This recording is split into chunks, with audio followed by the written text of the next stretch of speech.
Next day میرا ایسا گزرا کہ مجھے سارا دن ہوش ہی نہیں تھا, اور میں نیکسٹ ڈے صبح اٹھی ہوں اور مطلب میری آنکھ کھلی ہے اور میں نے دیکھا اتنی کالس, میرے گھر والوں نے ٹکٹس بک کیے ہوئے تھے, انہوں نے کالس کیے, تھینک گاڈ ان کے پاس آنر کا نمبر بھی تھا, انہوں نے وہاں بھی کال کی, پھر آنر نے کسی کو بھیجا, انہوں نے ناک وغیرہ کیا تو میری سم ہاؤ آنکھ کھلی, اینڈ اس دن میں خود ڈر گئی تھی. ٹی وی انڈسٹری کی نامور اداکارہ امارہ چودھری نے انکشاف کیا ہے کہ وہ بھی کام کے سلسلے میں کراچی میں تنہا رہتی رہی ہیں. کورونا کے دنوں میں ایک بار وہ پورا دن بے ہوش رہی, ان کے گھر والے پریشان ہو گئے. امارہ چودھری نے حال ہی میں ایک مارننگ شو میں شرکت کی جہاں انہوں نے کراچی میں تنہا رہنے کے دوران پیش آنے والی مشکلات سے متعلق بھی بات کی. اداکارہ نے بتایا کہ تنہا رہنے کے کچھ فوائد بھی ہیں لیکن اس کے مقابلے میں نقصانات زیادہ ہیں. خصوصی طور پر اپنے اہل خانہ اور قریبی رشتہ داروں سے دوری کا پچھتاوا ہوتا ہے. ان کے مطابق تنہا رہنے سے اگرچہ انسان بہت کچھ سیکھتا ہے, بہت سارے کام خود کرنے لگتا ہے, مشکل وقت کا سامنا کرنے کی ہمت آ جاتی ہے, لیکن اس کے باوجود اکیلے رہنے کے نقصانات زیادہ ہیں. امارہ چودھری نے بتایا کہ اداکاری اور کام کی وجہ سے وہ بھی لاہور سے کراچی منتقل ہوئی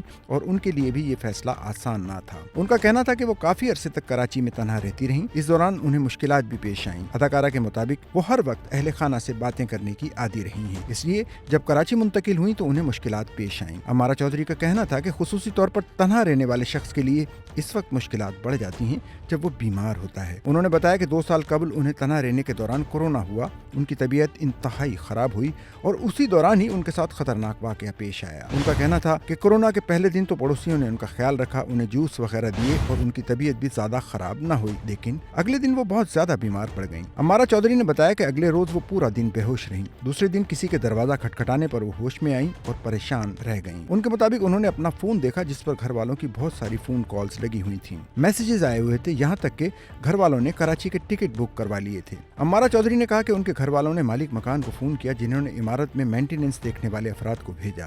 اداکارہ کا کہنا تھا کہ انہوں نے اسی وقت ہی پڑوسیوں اور عمارت کے چوکیداروں کو کہا کہ اگر ایسی صورتحال ہو تو گھر آ کر دیکھ لیا کریں, جس پر پڑوسیوں اور چوکیداروں کا کہنا تھا کہ انہیں لگا کہ شاید وہ لاہور چلی گئیں کیونکہ اکثر وہ ایسے ہی بتائے بغیر آتی جاتی رہتی ہیں. سچل نیوز نیٹ ورک کی ویڈیوز میں خوش آمدید. ناظرین, ویڈیو سے متعلق اپنی قیمتی رائے کا اظہار کمنٹ باکس میں ضرور کریں اور چینل کو سبسکرائب کریں.